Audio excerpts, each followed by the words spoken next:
Hello everyone, I hope you are doing well. In this video, we will discuss exercise 7.4, question number 6. So, question number 6 on your screen. Start question number 6. First, you write with the integral x square upon 1 minus x to the power 6 into dx. Okay, now start. So, first, you write in here x square upon 1 - x⁻³ का square into D x.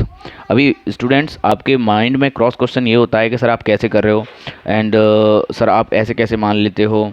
सो इसके लिए आपको basically आपको ये पता होना चाहिए, क्योंकि आपने अगर 7.1, 7.2 और 7.3 में जितने पूरे एनसीईआरटी के सारे क्वेश्चन लगाएं तो आपको पता होता है कि हम करते क्या है। बेसिकली या तो हमारा डायरेक्ट ट्रिग्नोमेट्री का फंक्शन है तो डायरेक्ट इंटीग्रल होगा, थोड़ा सा ट्रिग्नोमेट्रिक फंक्शन को इधर उधर चेंज करना होता है। अदरवाइज ट्रिग्नोमेट्री नहीं है, एल्जेब्रिक फंक्शन है, तो वहाँ पर हम क्या करते हैं, चाहे ट्रिग्नोमेट्री हो या और भी कोई अदर फंक्शन हो, बेसिकली हमें क्या करना होता है कि या तो कोई डायरेक्ट इंटीग्रल बनेगा।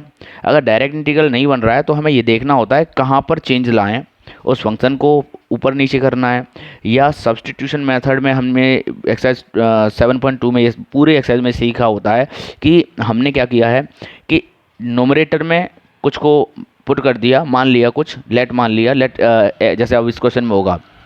अब हम इसमें क्या करेंगे, लेट t = x⁻3। अब इसको t माने क्यों मान रहे हैं, इसके पीछे का रीज़न ये है कि जो नोमरेटर में जो वैल्यू दिखाई दे रही है x² वो पूरी तरह से रिमूव हो जाएगी। कैसे, देखो यहाँ dt/dx = 3x²।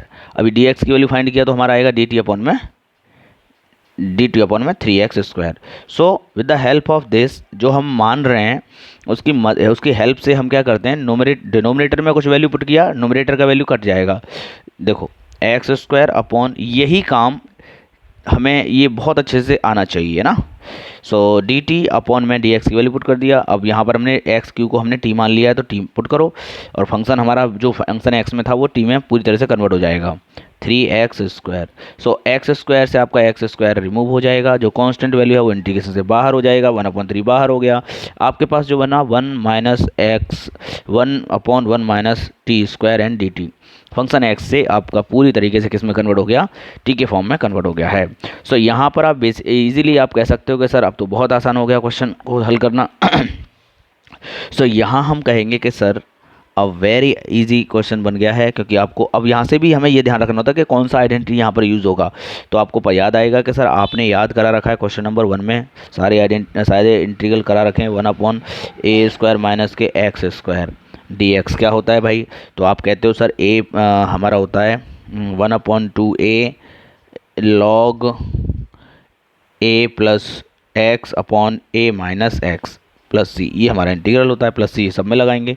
ठीक है, तो अभी आपको पता है सर 1/3 तो पहले से चल रहा है, इन 2 में हमें इसका इंटीग्रल लिखना है, तो a के प्लेस पर हमारा 1 है तो हम यहाँ लिखेंगे 1/2a, a का वैल्यू 1 इंटू लॉग हमारे पास 1 + t 1 + t/1 - t + c। अभी इसको सॉल्व कर लीजिए इजीली। सो ये हो जाएगा सर 1/6 log 1 प्लस, अब t का वैल्यू जो भी आपने माना था वो आप रुक दीजिए। तो आपको पता है सर t का वैल्यू हमारे पास ये था, dx का वैल्यू ये पुट किया था। इन दो से तीन चीज़ों को आपको ध्यान रखना पड़ता है, 2-3 बातों का ध्यान रखेंगे तो आप बहुत ईजीली, क्योंकि हर क्वेश्चंस में हम ऐसा ही कुछ कर रहे हैं, एवरी क्वेश्चन। ठीक है, सो और अगर आप मन से शिद्दत से चीज़ों को सीखेंगे तो वाकई आप बहुत अच्छा फील करेंगे आफ्टर सम टाइम। लेकिन अगर आपने अभी ऐसा फील किया कि अरे नहीं मुझे समझ से बाहर है ये, तो भाई फिर तो आपको लगेगा कि मैं कहाँ जा रहा हूँ। ठीक है, सो उम्मीद कर रहा हूँ क्वेश्चंस आपको अच्छे से आप सॉल्व कर रहे हो और कर रहे हो, तो आगे बना पाओगे क्वेश्चंस को। सो ये क्वेश्चन होता है कंप्लीट, क्वेश्चन नंबर 6। मिलते हैं नेक्स्ट वीडियो में, जब तक के लिए बाय बाय, टेक केयर।